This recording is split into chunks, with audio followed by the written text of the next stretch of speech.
तुमचीही लापशी बनवताना कधी कोरडी होते तर कधी खूप चिकट किंवा कधी पाण्याचा अंदाजच येत नाही तर कधी गुळाचा.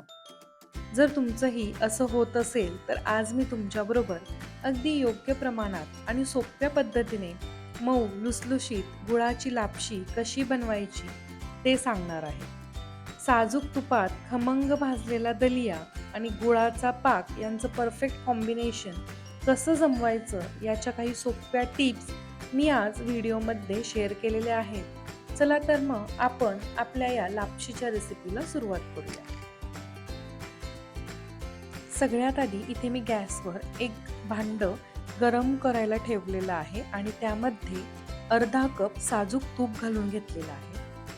तूप छान व्यवस्थित गरम झालं की त्यामध्ये सगळ्यात आधी मी सुक्या खोबऱ्याचे बारीक केलेले पातळ असे काप घालून घेणार आहे आणि हे खोबरं छान सोनेरी रंगाचं होईपर्यंत मंद गॅसवरती मी परतून घेणार आहे. लापशी करताना शक्यतो तुपाचाच वापर करायचा, त्यामुळे लापशी छान मऊही होते आणि खमंग सुद्धा बनते. तेलाचा वापर केल्यामुळे लापशीला एक वेगळाच वास आणि चव येते, त्यामुळे लापशी अजिबात खाऊ वाटत नाही. आता यानंतरनं आपलं खोबरं आता छान सोनेरी रंगाचं झालेलं आहे. आता मी हे एका वाटीमध्ये काढून घेत आहे. आता याच तुपामध्ये मी उभे चिरून घेतलेले बदामाचे तुकडे आणि पिवळे मनुके घालून घेत आहे आणि हे सुद्धा छान आपल्याला तुपामध्ये परतून घ्यायचं आहे.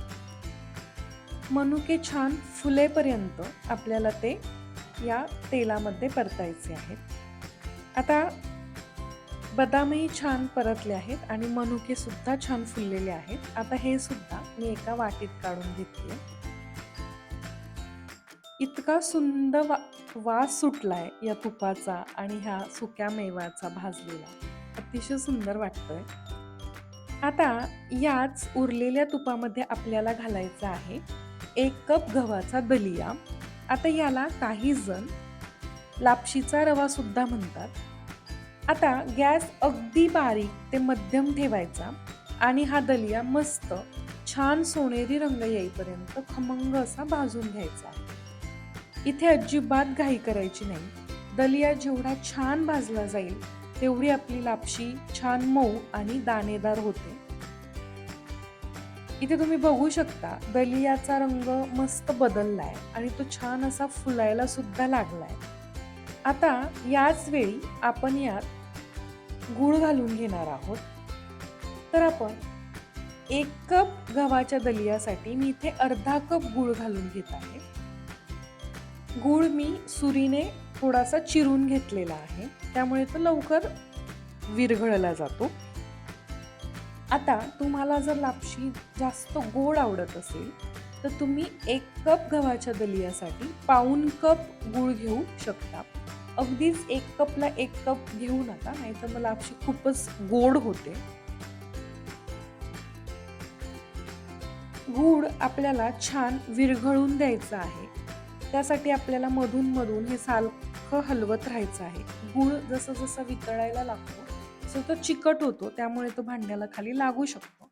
त्यामुळे मधी मधी आपण हे छान असं अधून मधून हलवून घ्यायचं आहे. आता आपला गूळ छान विरघळायला लागलाय. आता यामध्ये मी 1 कप गव्हाच्या दलियासाठी 3 कप पाणी घालणार आहे.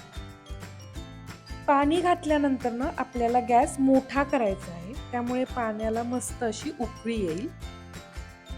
आता हीच गव्हाची लापशी तुम्ही कुकरमध्ये सुद्धा करू शकता. पाण्याचं प्रमाण हेच राहणार आहे. आता पाण्याला इथे छान उकळी आली की त्यामध्ये मी चिमूटभर मीठ घालून घेणार आहे.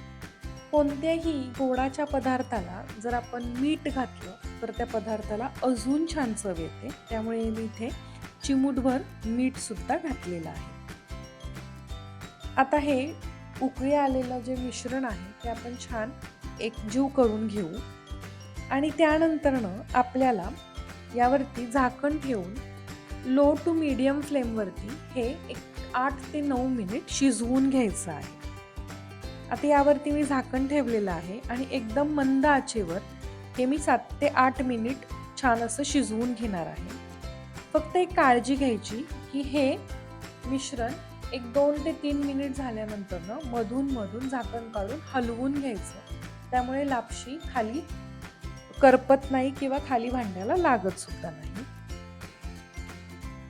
आत्ता जरी तुम्हाला लापशीमध्ये खूप पाणी वाटत असलं तरी जेव्हा एक 7 ते 8 मिनिटं होतात आणि लापशी व्यवस्थित शिजते, तेव्हा हा जो गव्हाचा दलिया आहे तो ते पूर्ण पाणी शोषून घेतो आणि लापशी अगदी परफेक्ट मोकळी बनते. आता इथे बरोबर 8 मिनिटं झालेली आहेत आणि मी तुम्हाला दाखवते की आपली लापशी व्यवस्थित शिजली आहे की नाही. तुम्ही ते बघू शकता. हाताने आपण जर अशी लापशी 2 बोटांमध्ये घेऊन थोडीशी जर हे केली तर ती व्यवस्थित शिजलेली आहे. गव्हाचा दाणा छान असा मऊ झालेला आहे. आता या स्टेजला आपण गॅस बंद करून घेणार आहोत आणि जर तुम्हाला आवडत असेल तर तुम्ही यामध्ये वेलची पूड किंवा जायफळ पूड घालू शकता आणि आवडत नसेल तर ही स्टेप स्किप करू शकता. मी इथे अगदीच पाव चमचा वेलची पूड घातलेली आहे आणि त्यानंतर यावरती आपण जे बदाम, मनुके आणि खोबरं जे तळून घेतलेलं होतं ते यावरती घालून घेणार आहोत. आणि अशा प्रकारे आपली ही गुळाची मऊसूत अशी लापशी बनून रेडी आहे. आपल्याला लापशी ज्या पद्धतीची पाहिजे होती अगदी ती तशीच झालेली आहे. खूप कोरडीही नाही आणि खूप चिकटही नाही. थोडीशी ओलसर लापशी खायला खूप छान लागते आणि जेव्हा ही लापशी पूर्णपणे थंड होते त्यावेळेस ही आपोआप घट्ट होते, कारण हे जे तूप असतं ते आळून बसतं. त्यामुळे लापशी त्यावेळेस थोडीशी घट्ट होते. आत्ता ही लापशी गरमागरम सर्व्ह करण्यासाठी रेडी आहे. तुम्ही कोणत्याही देवाला नैवेद्यासाठी किंवा आवर्जून कधीतरी गोडाचा पदार्थ म्हणून हा पदार्थ नक्कीच करू शकता. तर तुम्हाला आपली आजची रेसिपी कशी वाटली हे तुम्ही मला कमेंटमध्ये नक्की सांगा. व्हिडिओ आवडला असेल तर व्हिडिओला लाईक आणि शेअर करा आणि अशा छान छान रेसिपीज बघण्यासाठी आपल्या स्नेहाज किचन स्टोरीजला नक्की सबस्क्राईब करा. भेटूया अशा छान छान रेसिपीज सोबत पुढच्या व्हिडिओमध्ये. धन्यवाद.